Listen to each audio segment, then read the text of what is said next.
What's up, tubers? We're back. I don't know if you saw the unboxing for this or not, but I'm gonna get into this kit and build it up. So what I'm gonna do here is get this thing and get it cut off the sprue, do some sub-assembly, glue some stuff together. But I'm gonna do that in time lapse, so we'll speed the camera up and then we'll slow it back down and talk about what I did and where we're gonna go next. So on that note, let's get into this thing and let's speed up the camera. Let's go.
Alright, so you can see we got everything taken off the tree. We're spinning two turntables and a microphone. What? Got everything taken off the tree and sanded and did some test fitting of where stuff's gonna go. Kind of did some mock-ups, figured out what parts go where. Haven't glued anything together yet. Gonna break out the plaster weld in a second. 1/1000. Bam! I had to kind of go through and analyze the instructions and see where things were, how they were going to go and how they're going to go together, because this isn't the standard, whatever, standard kit. It's a little bit different, just than that it's a Porsche and not a Revell, So wanted to make sure that before I started gluing, stuff was going to fit and how it was going to go together. And as you saw, I did some scribing and some sanding, got everything, nice and sanded down, ready to put some primer on it. So we'll go ahead and start gluing this stuff together, do some sub-assembly, and then get it ready for the paint, get it put on the stands and the stuff, chicka what? Chicka what? We're here. So let's once again speed the camera up and I'll start gluing the stuff together and getting it ready for the paint.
Alright, there we go. Sub-assembly's done. Ready to start putting some primer on everything.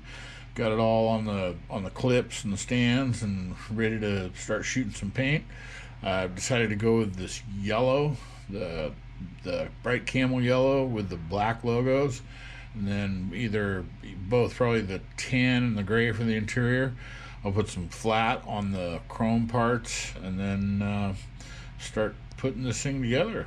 All right, we got everything out of primer and put a little finish color on a few items.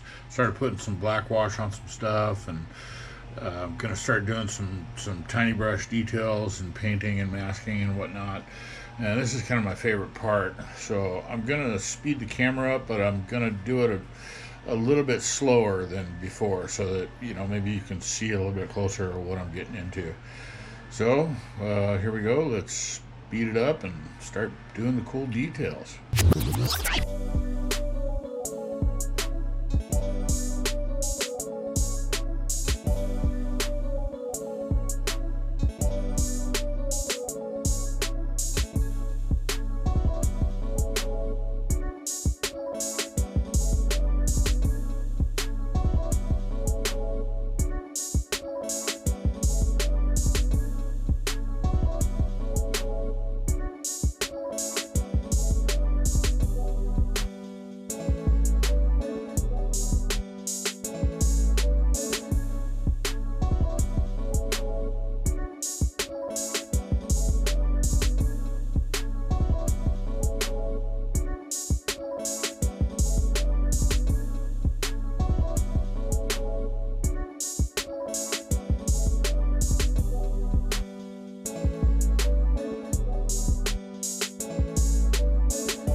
Alright, just about done with this thing. Got some minor stuff left to do. We're gonna have to put the carpet in with some flocking, and need to do some minor dash details. Some of that will be decals, which is also something else I need to do. A bunch of race decals.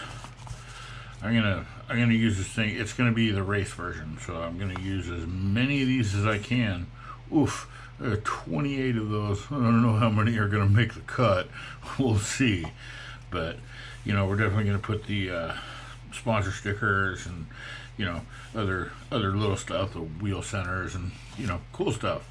The Porsche thing right along the bottom. Why not? And then we have couple little pieces of the BMF I'm gonna do along there and along there. On the box art, it shows some trim, chrome trim along that what is this, a Targa top, I think it's called, the roof bar. I don't know, this thing. I'm gonna try and do some BMF along there, and maybe some in the dash. I'm not sure. We'll see how it goes. final assembly, take some pictures, and then post it.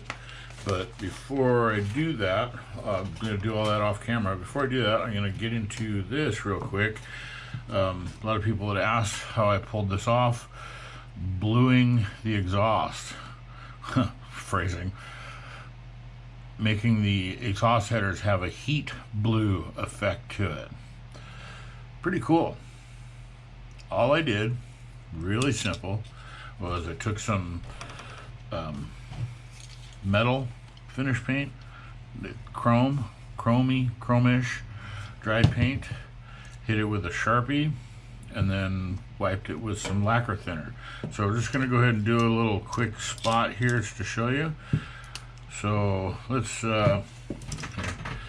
pretend we're pretending. So let's pretend this is our exhaust piece, you know, so come out and there's probably going to be a lot of excess heat in that spot right there. Part of the trick is to do your bluing. You don't want to just go full bore on it and then, you know, try to wipe it off. Although it does kind of work, it's just too much. So I'll put a little bit here, a little bit there, maybe a little bit there for the, you know, for the turn that it would make. And then take some lacquer thinner and just kind of, not soaking, but just sort of dry brush it. And you can see how that kind of spreads it a little bit. It takes away the definition of those lines, and then the lacquer thinner mixes it with the chrome. It was a little bit heavy, but that's okay because you can change it, you can fix it, you know. So that one's a little too muddy. So let's try another piece. Again, pretending. Let's take a small piece off because it's easier to handle. So again, with the turn, let's try this spot here and there, and then maybe over there.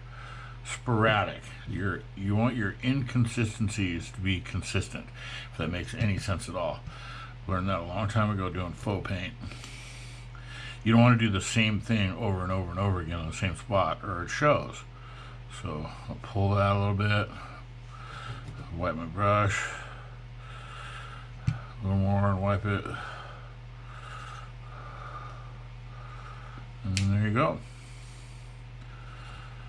It's a little thick in that spot right there on the top, so we'll fix it by just wetting it just a little bit and then spreading it out.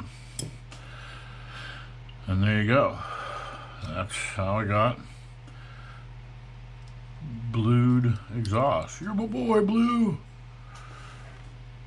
The camera will pick that up, but you know, it'll show in the finished pictures a lot better. You know, like I tried to focus on spots where it would heat up normally, around the tips and around where the turns and pipes are condensed together. But that's pretty cool. So that about does it for that little tutorial, if you will. Really simple. Chrome paint, blue Sharpie, and lacquer thinner. Alright, so we're going to get into my list, what I got to do. Put the carpet, the decals, some BMF, and put this thing together.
right, there it is. The Revell Porsche 914/6